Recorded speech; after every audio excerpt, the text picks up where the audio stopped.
guys, ClintonHenryClinton.com, and of course, the house of biceps.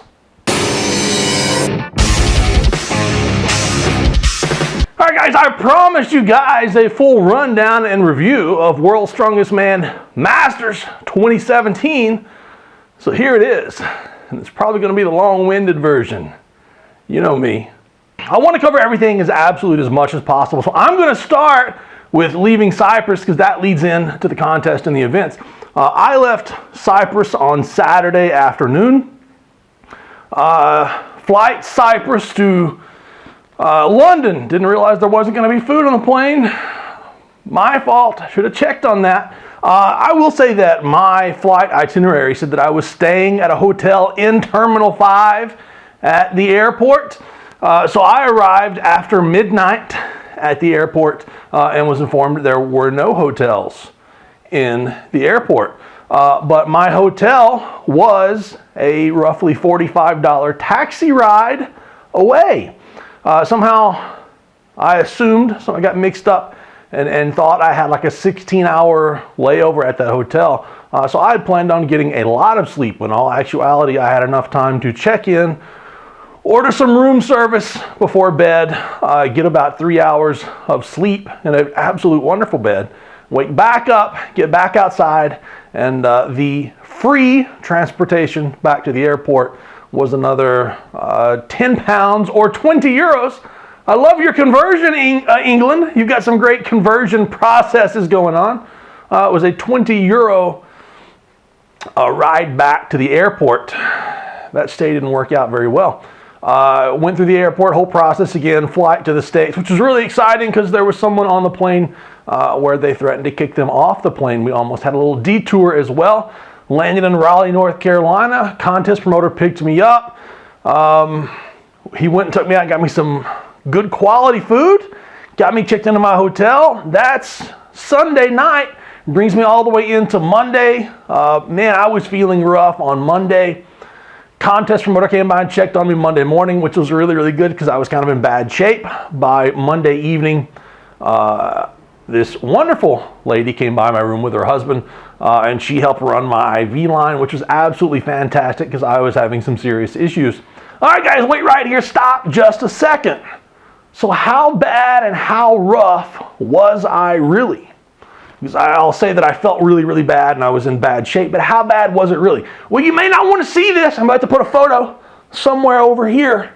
So if you don't want to see an absolute horrible photo, maybe the worst poop photo you've ever seen, you don't want to see this. But this is the reality of what I go through on a fairly consistent basis. So I'm going to put this photo up here in 3, no, I can't do it that way. 3, 2, 1, 0.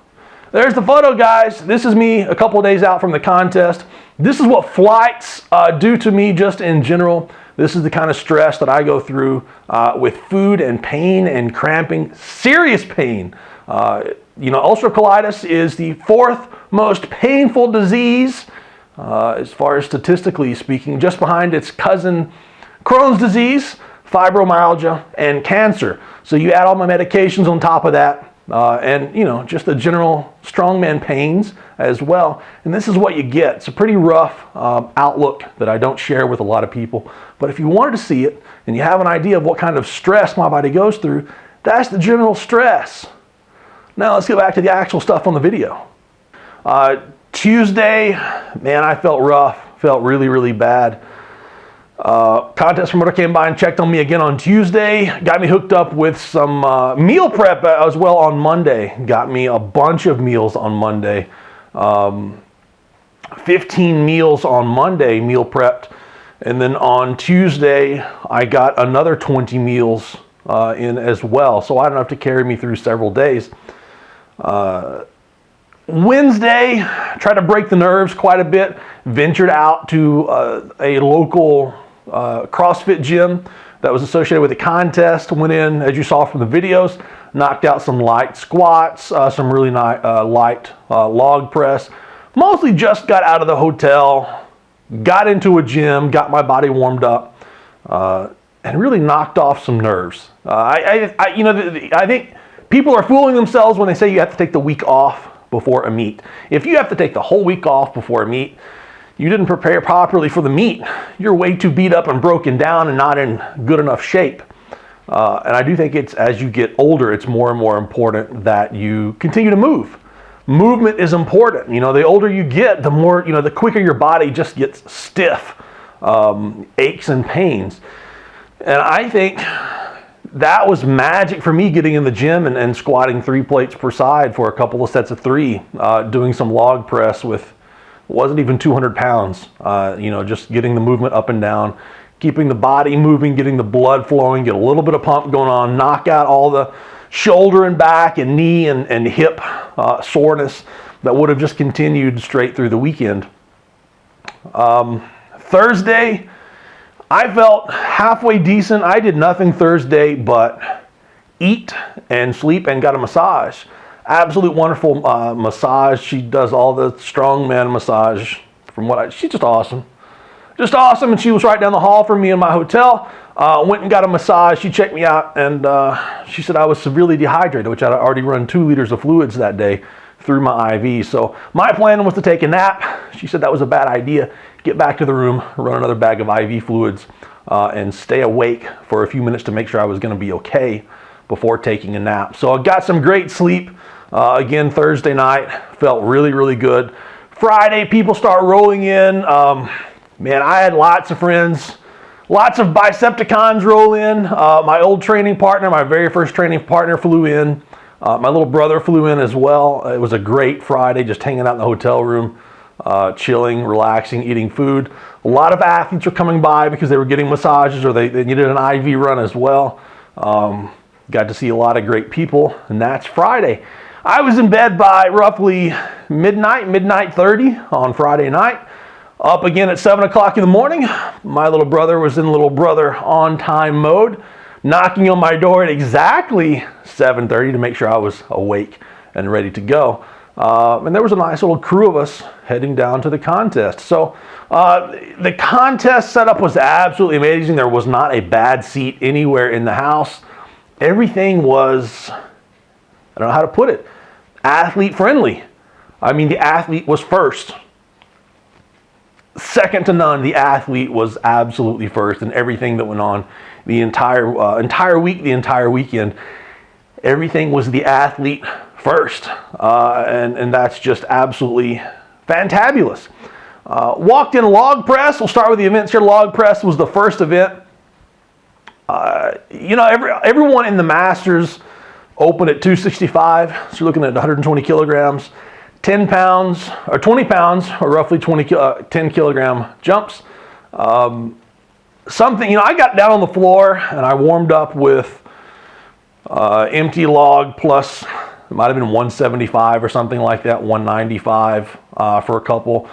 We were using a Slater's wooden log, which is the first time I'd ever used one, so I wanted to get a rep with that just to see what it felt like. So I don't even know what the weight was on the empty Slater's log.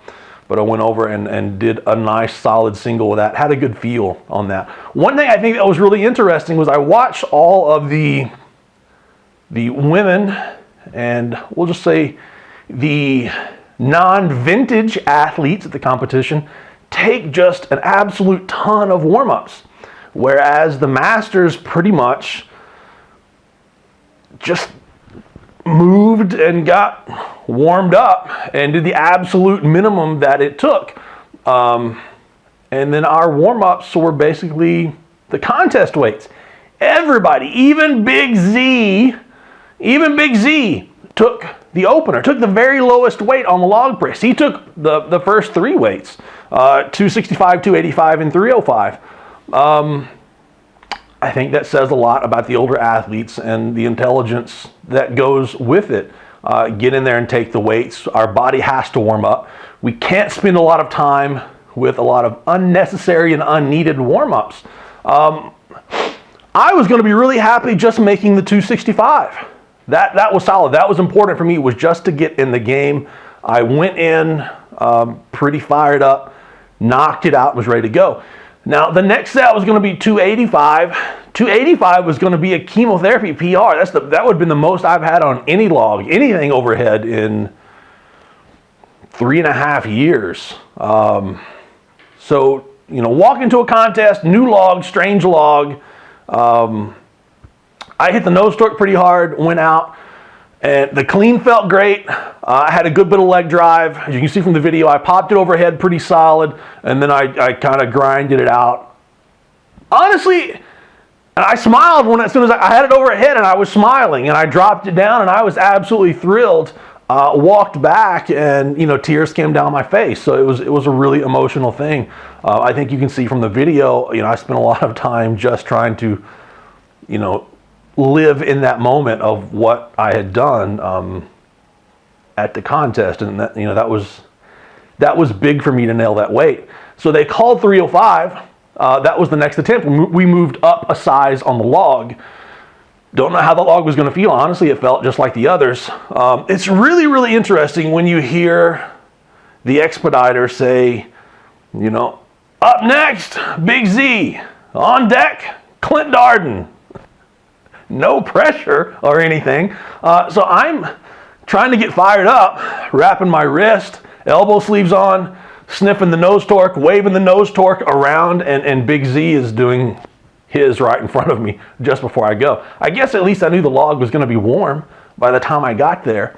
Obviously, he just grabbed it and kind of threw it overhead like it was a broomstick. I grabbed it, cleaned it, and you know, another athlete came over to me afterwards and said, Clint, you would have had the 305 log if you weren't smiling the whole time. And I think that's the truth. I'm not for sure if I ever got really serious. I don't even remember doing doing the whole log, but I remember being so happy just to be there on the log press that's the way it went. So I grabbed the log, had a ton of leg drive, didn't have anything to lock it out. I should have fought it. I could have, the way I felt, I should have jerked the log. But I didn't, and I just dropped it back down and said thanks. That was log press, extremely smoothly run. 250 athletes ran through max log unlimited attempts. Unlimited. It's not, you know, miss. Well, it was a miss and you're out, I guess. But you could take whatever weights you want, as many weights as you want. You have someone like Big Z that starts at 265 and works his way all the way. I don't know what he missed, 455. Didn't look like he really tried, but he began at 265 and worked all the way up to 455. He took a lot of attempts. Man, you look at Big Mike Cromer taking up, you know, a 400 or better log press. It was just phenomenal. It was absolutely amazing running, and they ran the whole thing, I don't know, in a couple of hours, or hour and a half, 250 athletes. Tons of world records. You watch the women, a lot of them hit 250, 255, 265, and I believe 270 is the new world record by, you know, a young lady. That's absolutely, I don't know how many lightweight women, middleweight women broke 200 pounds on the log press. More than 90 kilograms, 95. That's absolutely insane. It was amazing to watch and see all the other athletes cheering each other on. Obviously, watching Andrew Clayton do the log was absolutely amazing. Him nailing, I believe, a 385 log was intense. And then to see him turn right around and the next guy go after him, and he's yelling at the next guy, you know, come on, let's go, let's do this. So it was phenomenal. Log press couldn't have went better.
Everybody get behind Medley.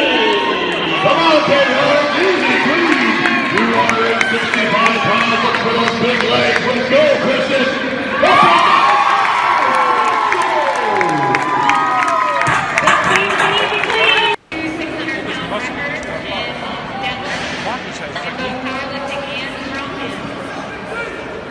Clean for an easy clean, 385 pounds to the chest, looking for the split, the catch.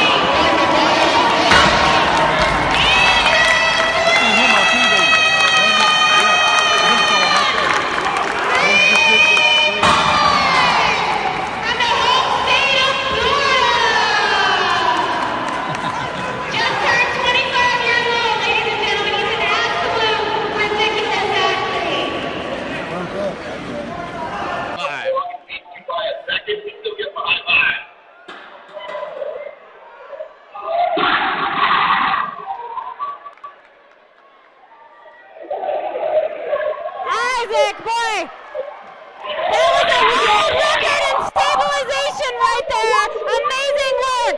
Thank you to everybody that spotted him on that. Good work, everybody. I think we just came up with a new event. It's a medley. It's an overhead press walk. We're going to change out the truck pull for that later on. What do you think, Jenna? Trey Mitchell coming up, another Texan. Trey Mitchell coming up, another Texan. Samantha Coleman, power lifter, gone strong woman. Already proven herself here in this sport and here today.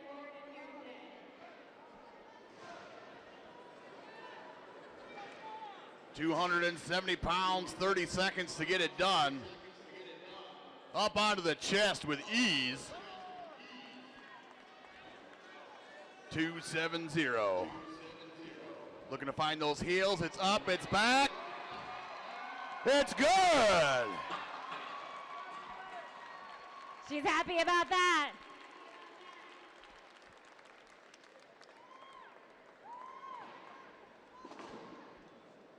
And that's where the record's going to stay. Make some noise, North Carolina, for your new world record holder. Next event was super yoke. I had about probably an hour or so, maybe a little longer than that, to go back up and drink a bunch of carbolin. I had like 3 or 4 bananas, a bunch of Gatorade, cranberry juice, coconut water, BCAAs. You know, I get in a bunch of calories. Tried to stay as hydrated as possible. Felt really good. A lot of guys were going down to the yoke, getting warmed up on the yoke. I opted not to at all.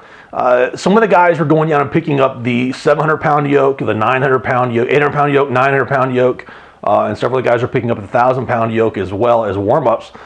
I think this is a big mistake. It's one that I learned a long time ago from some of the top guys.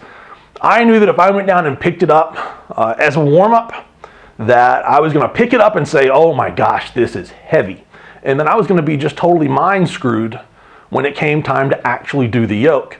So I just stayed as mentally relaxed and as physically relaxed and mobile as possible.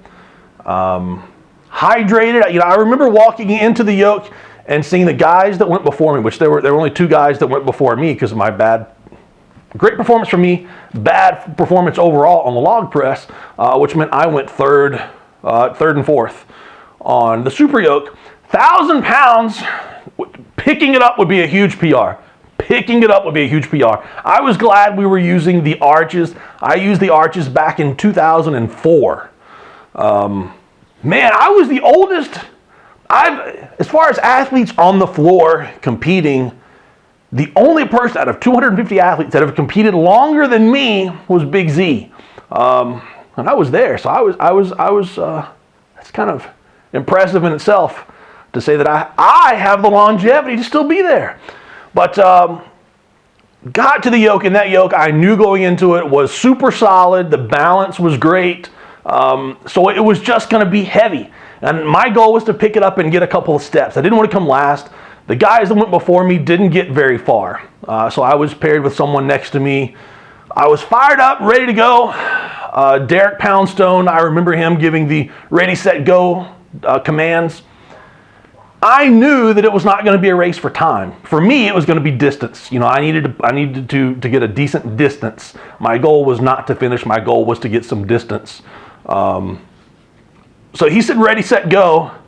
And then I waited, took a breath, and then picked it up and began going. And from looking at the video, because I don't remember doing any of this, from looking at the video, I took off pretty freaking well.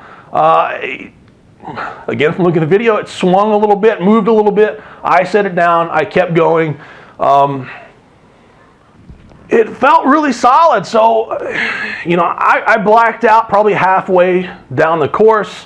Don't remember what exactly was going on. I remember bits and pieces thinking back on it.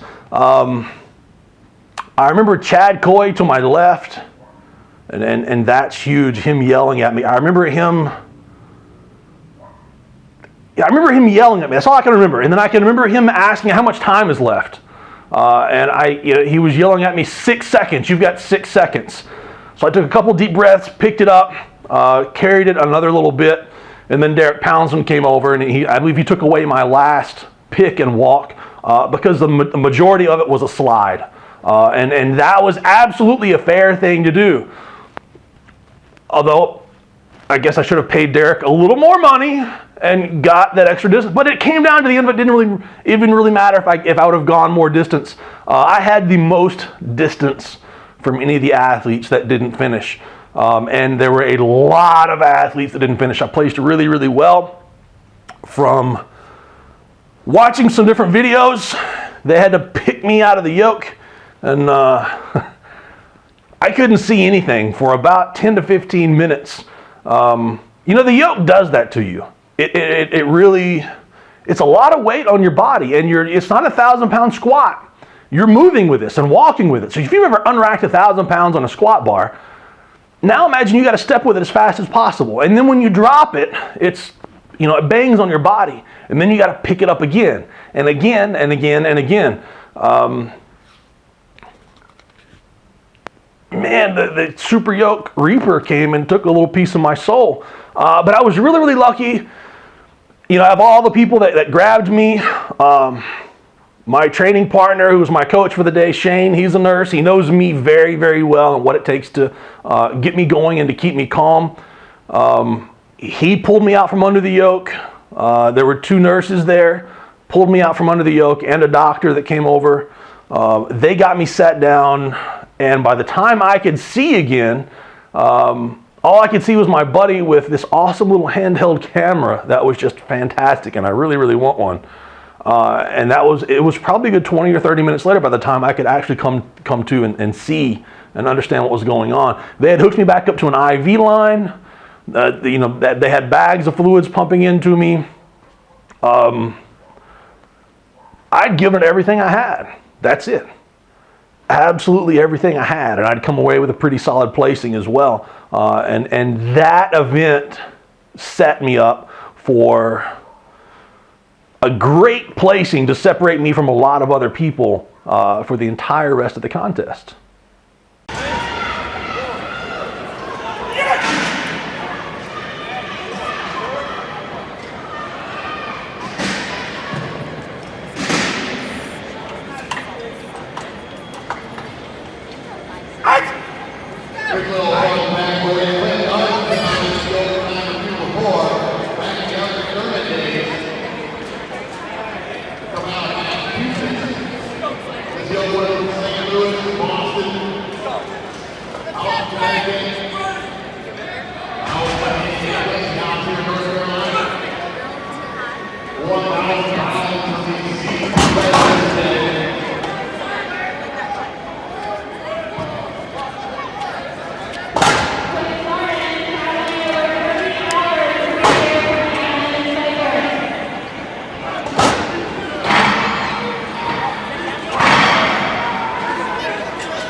And that brings us to car deadlift. You know, I sat down with the IVs on my arm.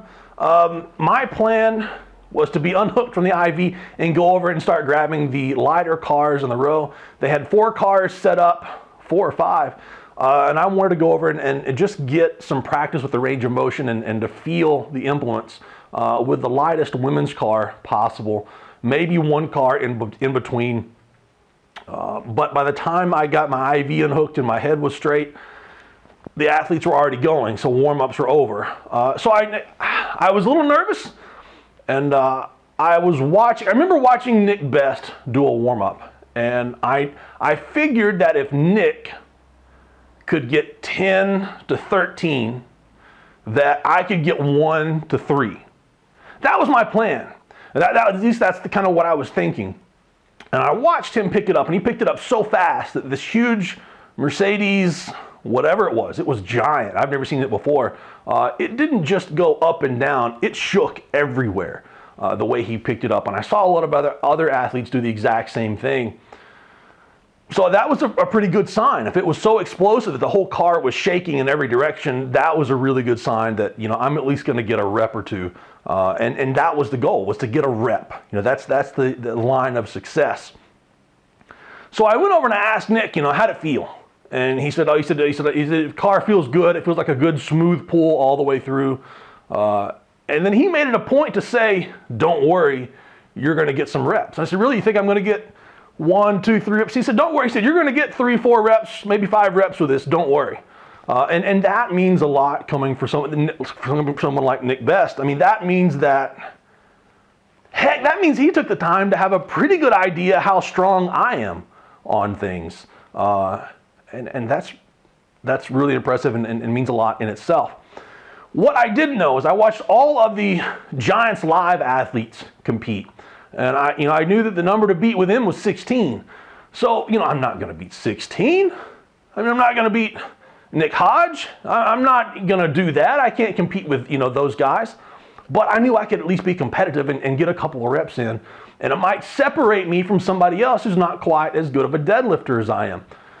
What I didn't understand was that they had moved the ramps. If they back the car up, you know, if the athlete is here, they back the car up here, and they had some ramps under the tires here.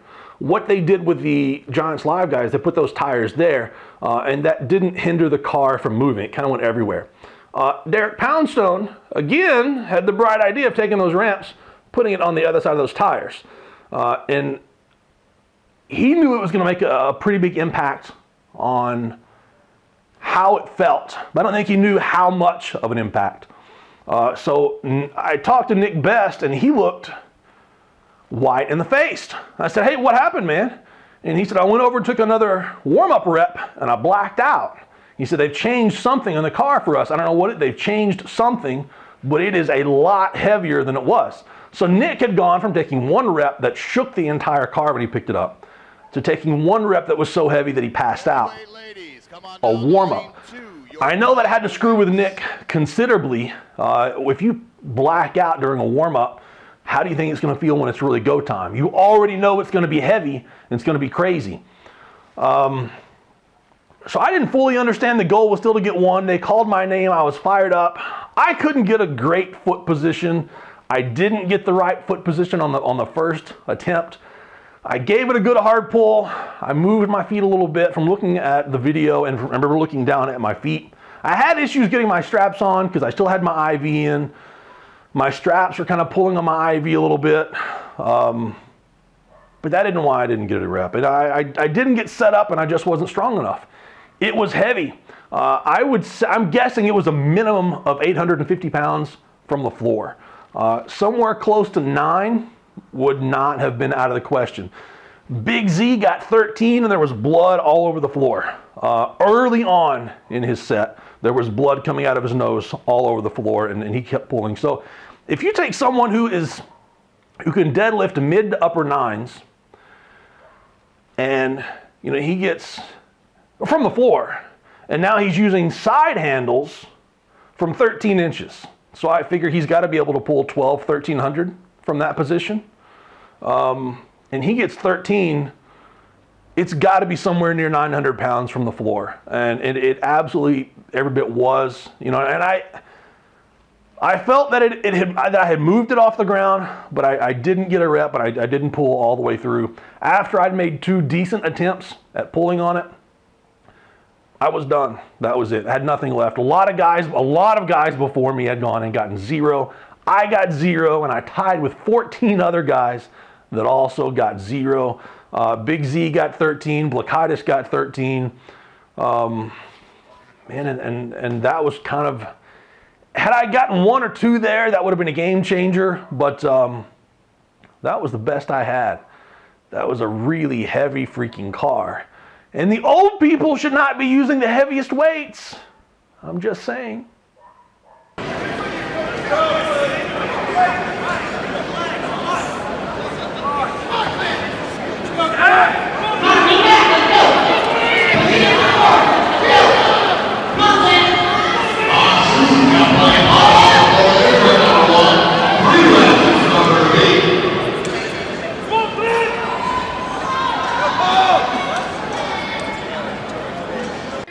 Has a wife, Katie, that's watching. She wants to see you give us a couple more reps, buddy. Your son, Mason, wants to show it to us. Come on, buddy. 30 seconds. Let's go, Slater. Come on. Come on. He's calling it. 3 reps.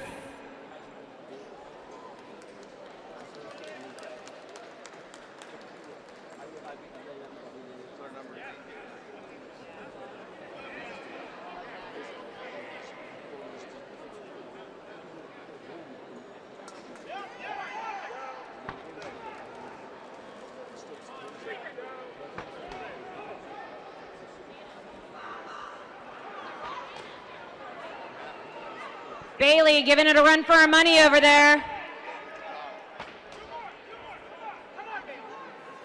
Jeffrey Lee giving it a go over here at the Jeep.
Come on, Zane. Come on. Come on, Zane. Come on. When this man trains, he trains alone with no music underneath the Coliseum stairs. In the cold and the snow, it doesn't matter. He believes that training should be harder than competition, and that's why he's the best. And that brings us into the medley. I was nervous going into the medley. I did see a lot of guys. I began with 800. The goal with the layout was 50 feet, 800-pound frame down, 375-pound Husafell stone back, and a 300-pound Cerberus strength dual ply sandbag, as shown here, on the way back. And I was nervous. You know, I've never picked up an 800-pound frame. I had picked up a couple weeks before the contest. I had picked up 750 and went 50 feet with it in 12 seconds, or a few weeks before that, before the contest. I had also attempted 800 and it never moved. So I was nervous about what was going to happen. I saw a lot of athletes go before me and get a distance of 0. And I mean a lot of really good athletes got a distance of 0 or 1 foot or 2 feet, something like that. So I was a little bit nervous about, you know, I was shocked. And my wife had sent me a message. She thought I was in somewhere around 14th place.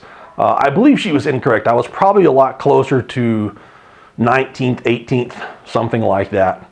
But at the time, I thought I was in about 14th, and I kept thinking, man, I don't want to make it to day 2. There's no way, health-wise, I can make it to day 2. I went out there and got all fired up. They put me in a lane next to Vaughn. Vaughn's a great guy. I know he's good at this event. He's been sending me videos about how, his performance in this event. I know he can make a run with 800. I've seen him do it in training.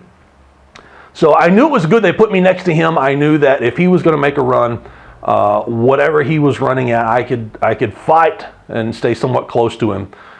He only went a couple of feet. And I remember just the whole time looking over at where he was going and how far he had went. And that was my goal, was to go farther than his distance. So I had picked it up, and I swear there was like a jelly on the right hand, on the handle. It just popped off my right hand. And my right hand is, I guess my left hand probably does have a stronger grip as far as... Either way, it kept popping out of my hands. Derek Poundstone was yelling at me to grab it at the back of the handle. Once he realized that I wasn't going to make a full distance with it, it wasn't going to be a time thing, he told me to grab it at the back of the handle and just pick it up and step as far as I could and just keep repeating. And that's exactly what I did, and I ended up with a pretty solid distance, to believe it or not. Didn't go very far. A huge PR for me. Finished very, very well. As soon as, and they called time, and I told them, take the measurement, and I went down there and went to the Husafell stone. I spent money building the Husafell stone. So I was going to pick one up during the contest. That was it. I was going to pick it up. And I'd never used the high-tipped Husafell stone. So I've still got a mark right here. I don't know if you can see it. It's been 15 days, and that takes me forever to heal because of chemo. But I picked that sucker up and then put it back down and kissed it. But I was absolutely going to pick up the Husafell stone. And then I continued to watch person after person go nowhere with the frame, except for the top, 5, 6, 7 guys that finished the whole medley, or almost the whole medley. But that was absolutely heavy. It was ridiculously. Big Z dropped the frame right off the bat. He dropped the frame. Blakaitis dropped the frame. A lot of athletes dropped the frame. Performance of the day on that event. I saw a lot of guys do amazing things in the lighter weight categories. Man, there was one guy, and his name totally skips my mind, but he was super tall and super thin, maybe in the 90 kilo class, and he qualified for the show, and he won the whole freaking event, the medley. It was absolutely insane to watch him. I've got the video we'll put up. I hope you're watching it right now. But it was absolutely amazing to watch him. It was great to meet him. It was a super amazing performance. The best performance, I would say, in my class has to be, big Ken McClellan. Member of the Bicep Nation. This guy he and I go way, way back. And I told him that someday he was going to be someone amazing in the sport, and he absolutely proved that. Absolute phenomenal performance, full of guts, and I was right there yelling at him the whole time. And he came over afterwards to let me know that he had heard me yell at him. I gave him a big hug after that event, because, man, I was so freaking proud. And Ken went on to do extremely well in the harness pull. He won the stones. Beat Big Z, Blakaitis, Nick Best, everyone on stones. Finished third. Top American. Podium finish behind Big Z and Blakaitis. That freaking guy's amazing. Amazing!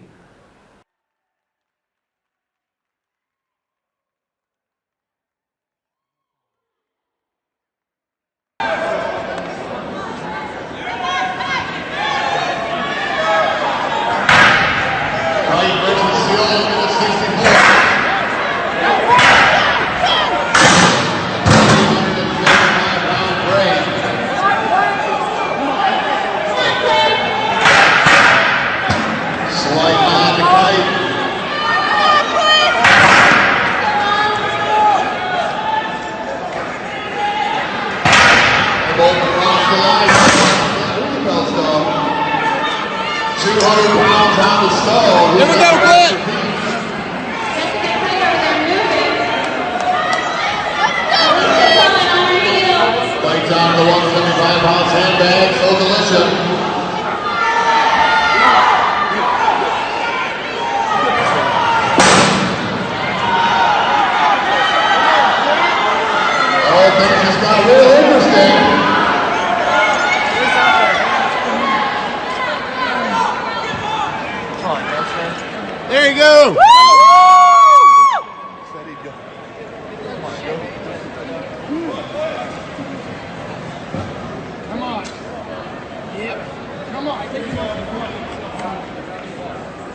Z. Let's go, Z.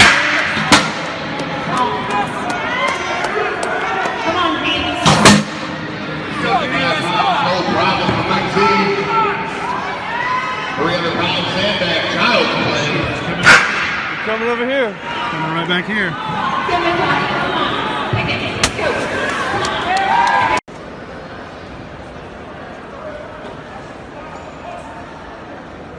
Come on, man.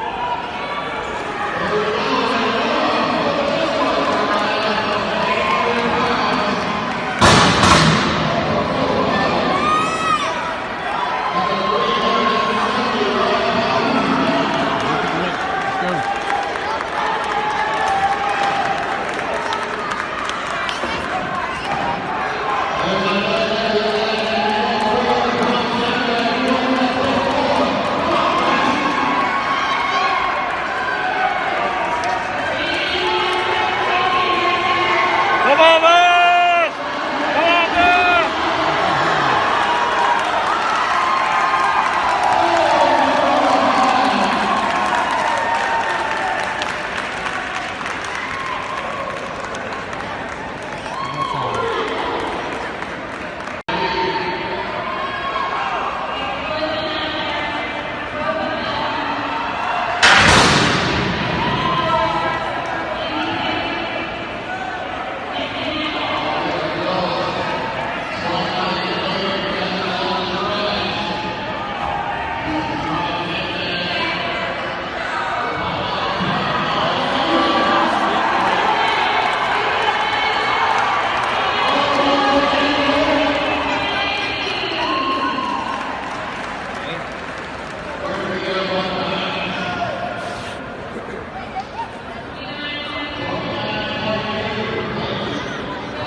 That's all that's left.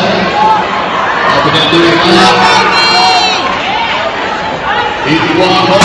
Nice job.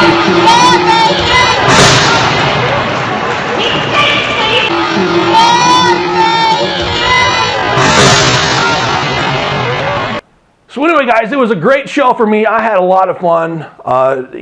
Sunday, the contest was amazingly run as well. I didn't make it to day 2, finished 15th. The goal was to not finish last, but I guess last would have been acceptable. I broke every PR that I needed to break. Log, super yoke, frame. You can't really break a card deadlift PR because every card is different, but I did everything that I came there for. I absolutely did it. And I don't know. That's the best way I can say it. I did it. And if I can do it, you have no excuses. Absolutely none. If I can pull it off, there's no reason why you can't pull it off too. Not a single reason in the world. I've fought through a lot, and you don't know even a fraction of what I fought in my daily life just to be here today, much less to be at that contest. And I had so many supporters, so many loving people that helped to get me there. You know who you are if you helped to get me there. I don't have to thank you, but I will find a way. I hope my performance was thank you enough. But I did it. I went to World's Strongest Man. I set PRs, beat quite a few people, lost to some amazing athletes, had a great time and made some amazing friends. And I think the support of all the other athletes reminded me of why strongman is the sport that I love. Even your competitors are right there yelling at you, trying to help you beat them. And I think that's something that you don't see near as much in powerlifting, weightlifting. You know, I can't speak, you know, Vaughn called me up after the contest on Saturday and asked me to come over for pizza. I really, really wanted something I haven't had in 2.5 years, and I wanted steak and a bourbon. So he said, meet me and my wife here. And he bought me a steak and a bourbon. A really, really nice, overpriced, super expensive, the kind of place I would never go, steak and bourbon. What do you say about that guy? You know, Monday, my room kept filling up with people. My motel room kept filling up with people after the contest. Lynn, the contest promoter, came over. Kenneth of Cerberus Strength came over. We hung out for a long time.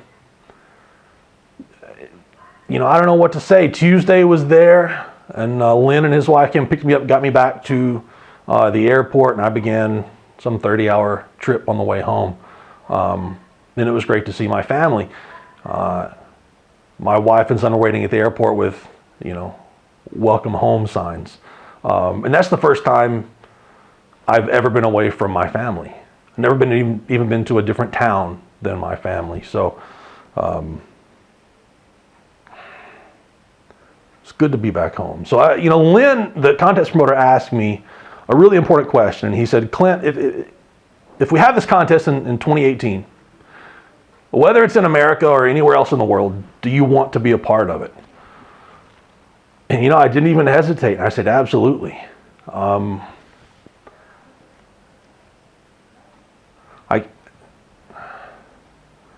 Yeah, if I can hold myself together and stay healthy enough, and that is a big thing for me, is staying healthy enough to be able to compete. That's really the only thing. I can train hard, I can program hard, I can eat right, do everything else right, but I've got to stay healthy, and not just injuries, but, you know, staying alive kind of thing, to get back out there and compete. And I absolutely love it, and I can't wait for 2018. So guys, that was the contest rundown. Hope you enjoyed the videos and the photos. Hope it was worth the wait. I appreciate every single person that helped me get there. I can't wait to see you soon. Thanks, guys. And I really mean thanks. And we'll see you soon.